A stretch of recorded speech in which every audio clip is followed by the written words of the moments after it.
to Polyglot Living.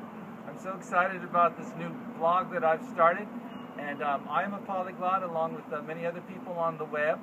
And what I noticed about the blogs and the videos that I've seen from other polyglots is that it's always very interesting to see how many languages people speak and to hear them speak all the languages, and on their blogs talk about how they learn this language or that language or how fast they can do it. But in this blog I want to explore some deeper questions about being a polyglot. So it's all very well and good that we can speak all these languages, and many of us are multi and polylingual, but the question I want to explore is, well, so what? So it's like, what can we do with these languages? What's the purpose? So that's what we'll talk about in this blog a little bit more. And our first question is going to be, where did it all start? Where does this desire come from to be a polyglot and learn many different languages? And I want to tell you a little bit about my story, about how I began to be a polyglot. And the way I like to talk about it is that I received a letter from God. That's how I talk about it. Because it was like an awakening one day that I felt through my whole body. And it wasn't like a decision, an intellectual decision, but it was a whole wave of feeling that I received all at once one morning as I woke. And I was about 17 years ago, so that's, what is that, over 40 years ago or so. And I remember finding myself awakened one day, sitting up in bed at 5 in the morning, which was much earlier than I would ever get up. I usually got up around 7. And I found myself fully awake in bed one morning when I was 17. And I immediately felt this great hunger. It was a hunger that emanated through my whole body, and it was an unusual hunger that I'd never felt before. So I got out of bed, and it was before my parents got up, so I went out to the kitchen, and I went open the refrigerator and tried to find something that would satiate this hunger.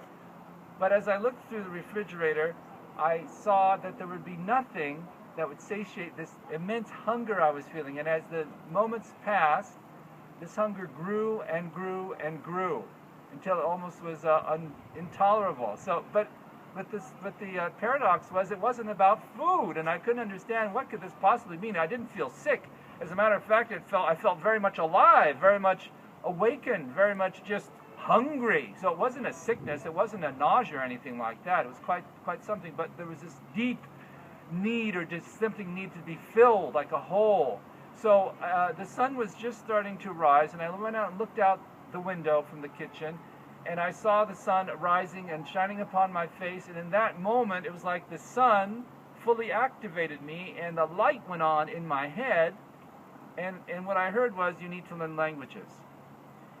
And what an interesting idea, because up to that time I'd studied Spanish in school, but kind of half-heartedly. I wasn't that interested up till then.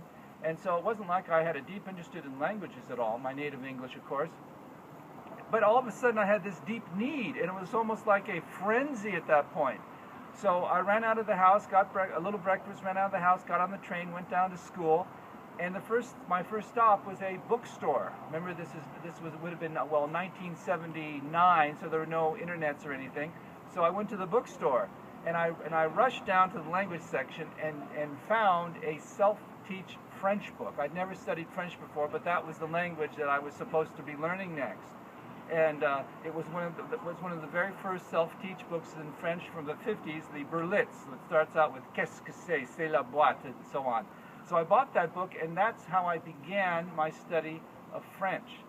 But the important point here is not so much how I began, but the question about how this starts for me, what it means, is that this is a deep desire for me. As I explain it to people, it's as if you're sitting in the ocean and a wave comes along. When that wave comes along, you cannot say, well, I don't feel like it today, I don't want to. You don't have a choice. The wave will push you whether you like it or not. So that's the way it feels like me for languages. It's almost not a choice. It's just a wave of desire that pushes me forward. And that's how it all began. And I went on to study many different languages. There was a time in my life when I did not study many languages. I was very busy with other activities, work and elderly parents and caregiving, a few other things. That's another story. But in the last 4 or 5 years, I've come back to languages and moving forward.